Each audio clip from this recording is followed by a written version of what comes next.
நம்மளுடைய சின்ன வயசுல எல்லாருமே பார்த்திருப்போம். ஆனா இது சைனீஸ் மெத்தாலஜில இருந்து எடுக்கப்பட்ட ஒரு கதை.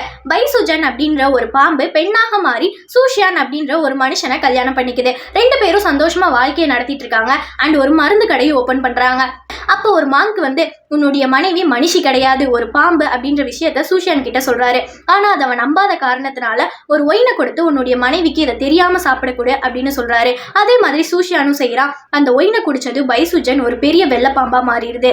தன்னுடைய மனைவி ஒரு பாம்புன்னு தெரிஞ்சதும் அந்த அதிர்ச்சியில அந்த இடத்துல சூஷியான் இறந்து போயிடறான். ஆனா பைசுஜன் கஷ்டப்பட்டு மந்திர மூலிகைகள்லாம் கொண்டு வந்து சூஷியானுக்கு மறுபடியும் உயிர்ப்பிக்குது. சூஷியானும் தன்னுடைய மனைவி ஒரு பாம்பு அப்படின்னாலும் தன் மேல வச்சிருக்கக்கூடிய அன்பு உண்மையானது அப்படின்னு 2 பேரும் வாழ நினைக்கிறப்ப நடுவுல மாங்க் வந்து இது தர்மத்துக்கு எதிரானது அப்படின்னு 2 பேரையும் பிரிச்சிடறாரு. அதுல பைசுஜனை சிறையிலையும் போட்டு அடைச்சிடறாரு. கடைசியில இதுவும் ஒரு எமோஷனல் ஸ்டோரியாவே முடிஞ்சிருச்சு.